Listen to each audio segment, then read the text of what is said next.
नमस्कार। और आज हमारी आध्यात्मिक यात्रा में आपका स्वागत है। क्या आपने कभी सोचा है कि हम शिवलिंग की केवल आधी परिक्रमा ही क्यों करते हैं, पूरा चक्कर क्यों नहीं?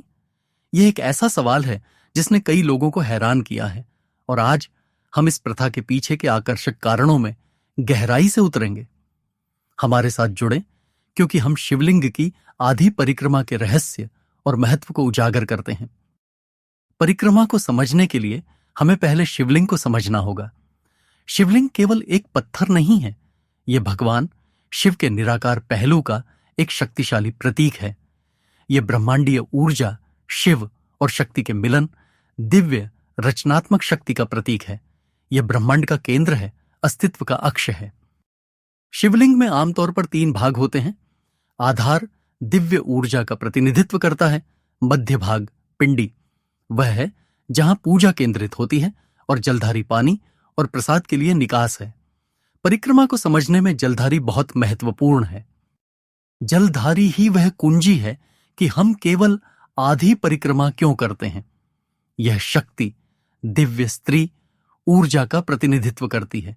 इससे बहने वाला जल पवित्र माना जाता है। अमृत, अमृता का अमृत। प्राचीन ग्रंथ और परंपराएं हमें बताती हैं कि जलधारी को पार या लांघा नहीं जाना चाहिए। ऐसा माना जाता है कि इसमें से अपार ऊर्जा, दिव्य और सूक्ष्म दोनों तरह की ऊर्जा प्रवाहित होती है। इसे पार करना अनादरपूर्ण माना जाता है, और यह इस ऊर्जा के प्रवाह को बाधित कर सकता है। ऊर्जा के इस पवित्र प्रवाह को कभी कभी सोम सूत्र कहा जाता है। यह दिव्य ऊर्जा की एक शक्तिशाली धारा मानी जाती है जो शिवलिंग के चारों ओर घूमती है। सोम सूत्र को पार करने से पारंपरिक रूप से बचा जाता है। आधी परिक्रमा यह सुनिश्चित करती है कि हम इस पवित्र ऊर्जा प्रवाह पर कदम रखे बिना शिवलिंग को अपना सम्मान दें। यह दिव्य ऊर्जा का सम्मान करने और अनुष्ठान की पवित्रता बनाए रखने का एक तरीका है। तो हम इस आधी परिक्रमा को सही ढंग से कैसे करते हैं? मैं आपको चरणों के माध्यम से मार्गदर्शन करता हूं। परिक्रमा बाईं ओर से शुरू करें।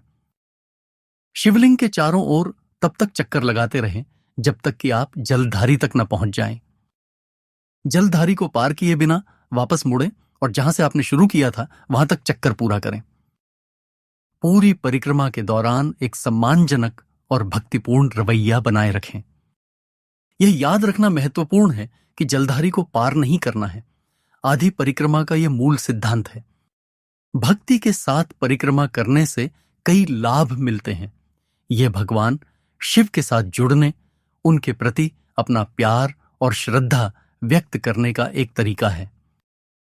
ऐसा कहा जाता है कि यह बढ़ावा देता है मानसिक शांति और स्पष्टता, सकारात्मक ऊर्जा और कंपन, आध्यात्मिक विकास, विनम्रता और आत्मसमर्पण की भावना। दिव्य के चारों ओर घूमने की क्रिया ध्यान का एक रूप है जो हमारे दिमाग को केंद्रित करने और हमारे विचारों को शांत करने का एक तरीका है। आइए आधी परिक्रमा के बारे में कुछ सामान्य प्रश्नों का समाधान करें। प्रश्न: क्या यह प्रथा सभी शिव मंदिरों में प्रचलित है? उत्तर: हां। जलधारी को पार न करने का सामान्य सिद्धांत व्यापक रूप से पालन किया जाता है, हालांकि अभ्यास में थोड़ा अंतर हो सकता है। प्रश्न: यदि जलधारी ढका हुआ हो तो क्या करें? उत्तर: यदि यह ढका हुआ भी हो तो सिद्धांत वहीं रहता है। जलधारी अभी भी प्रतीकात्मक रूप से मौजूद है। प्रश्न: क्या महिलाएं परिक्रमा कर सकती हैं? उत्तर: हां, यह प्रथा लिंग की परवाह किए बिना सभी के लिए है। भौतिक क्रिया से परे आधी परिक्रमा एक गहरा अर्थ रखती है। यह अस्तित्व की चक्रीय प्रकृति, ऊर्जा के निरंतर प्रवाह और सभी चीजों की परस्पर संबद्धता का प्रतीक है। यह हमें याद दिलाता है कि हम अपने से बड़ी किसी चीज का हिस्सा हैं, कि एक दिव्य उपस्थिति है जो हमें और हमारे भीतर घेरे हुए है। यह विनम्रता का एक इशारा है जो दिव्य की सर्वोच्च शक्ति को स्वीकार करता है। शिवलिंग की आधी परिक्रमा एक सुंदर और सार्थक परंपरा है।